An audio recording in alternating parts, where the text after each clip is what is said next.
part of the rapid changes that are going on in the Earth are linked to the blockages of many of the energy channels on the planet.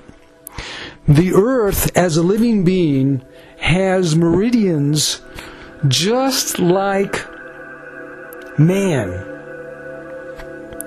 And you are all aware of the abuse that has been inflicted upon the Earth, including the blockages of many of the waterways, including the pollution of many of the waterways, including the blockages of some of the air that's coming into the planet and being produced.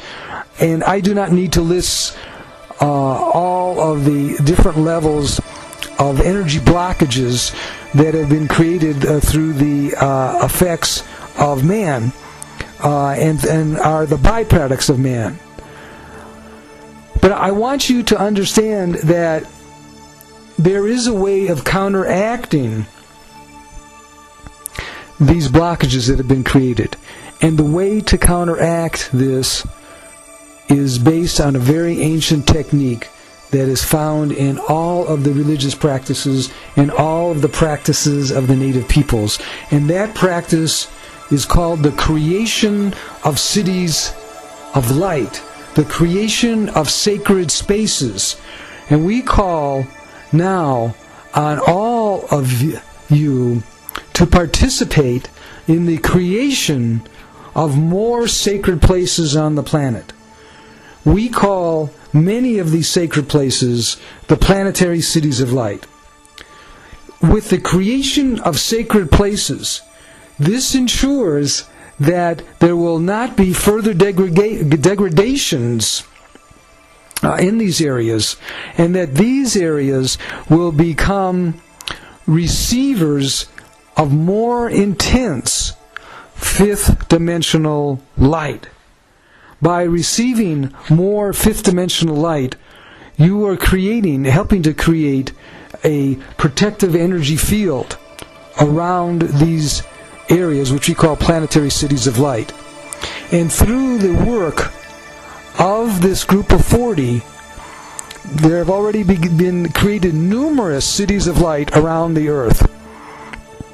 And there will continue to be more spiritual work done and more creation of sacred spaces.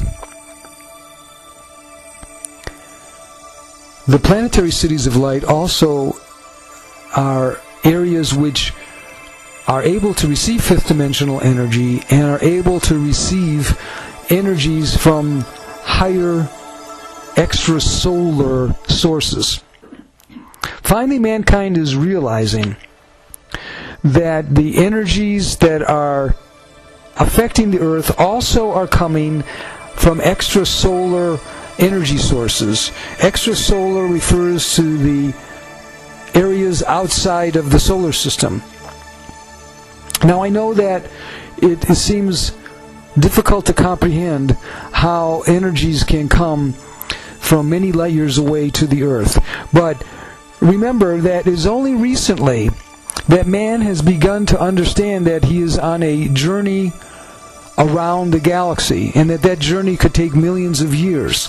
It is only recently that man and science have begun to understand that there is a center of the galaxy, and it is only recently that mankind has been able to understand that we are coming into an unusual alignment with the galaxy center, and that this alignment with the galaxy center does indicate a new consciousness and a new awareness that is coming to the Earth. The next technology of fifth dimensional energy that I want to talk about is called the sacred triangle. The sacred triangle is a paradigm that we have offered to help heal the Earth. The paradigm is based on the understanding of three spiritual forces that must come together on this planet. in order to activate the healing light necessary for bringing the biosphere into balance and to bringing mankind's consciousness to the next level. Remember, it doesn't require 1 billion people to raise the consciousness of the whole planet, but it requires an intense spiritual energy of a core group of people to raise what we call the spiritual light quotient of the planet. The spiritual light quotient is a concept that is similar to the intelligent light quotient, only we are talking now about the measurement and the ability to receive and use new spiritual concepts that are based on the fifth dimension. The sacred triangle has 3 sides. The first side is what we call the mystical religious sides. Some people refer to those sides, or that side, as the white brotherhood and white sisterhood. This white brotherhood and white sisterhood does not refer to a color based on race, but it refers to the color white, which is the white of purity, and it is the white of healing throughout the galaxy.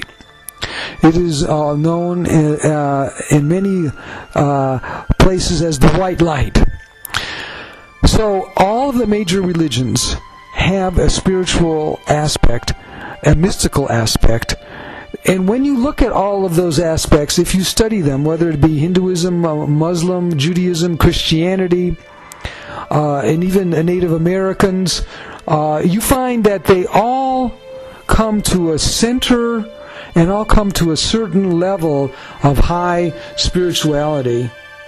And they do not negate their individual religions, but they show that all points lead to the unity of the Creator and to the interaction of the Creator light with our third dimension.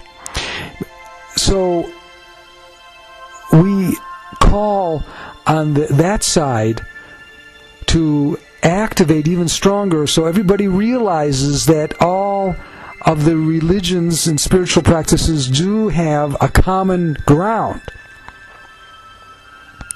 But we know that many of the religions are not all encompassing. Many of the spiritual practices do not encompass the native teachings. The native teachings are based on the relationship to the earth. And this is a practice that, in fact, is biorelativity. And it is a practice in which the sacredness of the earth is recognized and is dealt with in a very spiritual way. This could be through ceremonies. This could be through certain times of the year. And in fact, when you study all of the core religions that you are familiar with, you'll find that most of the core religions, including Judaism and Christianity, did have many of these practices. And you will find that there were many practices in the early phases of these religions where they were entirely devoted to ceremony and recognizing the sacredness of the times of the year. And specifically, though, we need to accelerate and we need to activate a deeper connection and a deeper communication and deeper ceremonies of sacred places and communications. And that's why we call the second side of the sacred triangle that which is focusing on the native peoples.